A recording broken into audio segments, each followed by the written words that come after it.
आज हमारा day 7 start हो रहा है और आज का हमारा टॉपिक है मौर्य साम्राज्य।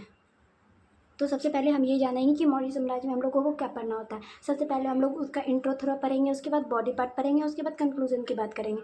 वैसे तो ये शॉर्ट्स है तो मैं शॉर्ट में जो बता पाऊँगी वो बताऊँगी आपको, आपके इन्फॉर्मेशन के लिए। वैसे में इससे भी कुछ क्वेश्चंस बनते हैं तो हम लोग सबसे पहले इसका थोड़ा इंट्रो पढ़ेंगे। जैसे कि मौर्य साम्राज्य प्राचीन भारत का सबसे शक्तिशाली राजवंश था। मौर्य साम्राज्य ने भारत पर पहली बार एक केंद्रीय साम्राज्य स्थापित किया था। चंद्रगुप्त मौर्य भारत के पहले केंद्रीय शासक।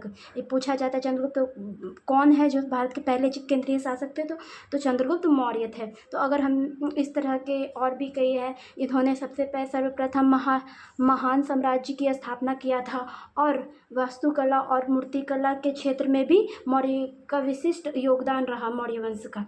तो सबसे पहले हम लोग अब इसके स्रोत के बारे में जानते हैं। स्रोत मौर्य काल के मुख्य 3 स्रोत है: पुरातात्विक स्रोत, साहित्यिक स्रोत और विदेशी यात्रियों के विवरण। तो पुरातात्विक स्रोत के अंतर्गत हम लोग अभिलेख, सिक्के, मूर्तिकला, स्तूप, गुफा, स्थापत्य, शैलकृत ये सब पढ़ते हैं। साहित्यिक स्रोत के अंतर्गत बौद्ध धर्म, जैन धर्म, विशाखादत्त, सोमदेव का कथा, चारित्र,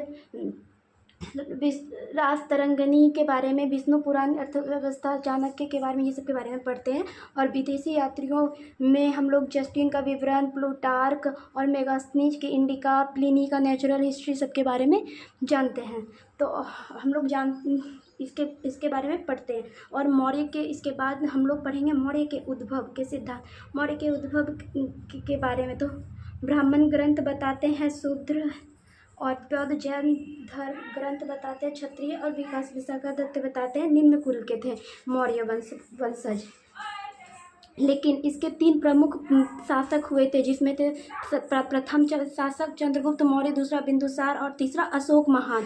चंद्रगुप्त मौर्य का शासनकाल 322 से 298 बीसी तक था और बिंदुसार की बात करें तो वो 298 बीसी से 269 बीसी तक रहा। और अशोक महान जो कि बहुत ही महान शासक था, उसका 269 से 232 बीसी तक कालखंड रहा। तो इसमें हम 3 शासक के बारे में, मौर्य साम्राज्य में 3 प्रमुख शासक के बारे में पढ़ते हैं। चंद्रगुप्त मौर्य के संस्थापक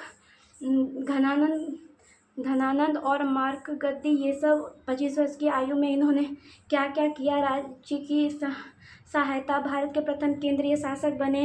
इसका इन्होंने चाणक्य को प्रधानमंत्री वास्तविक नाम दिया था। चाणक्य का वास्तविक नाम विष्णुगुप्त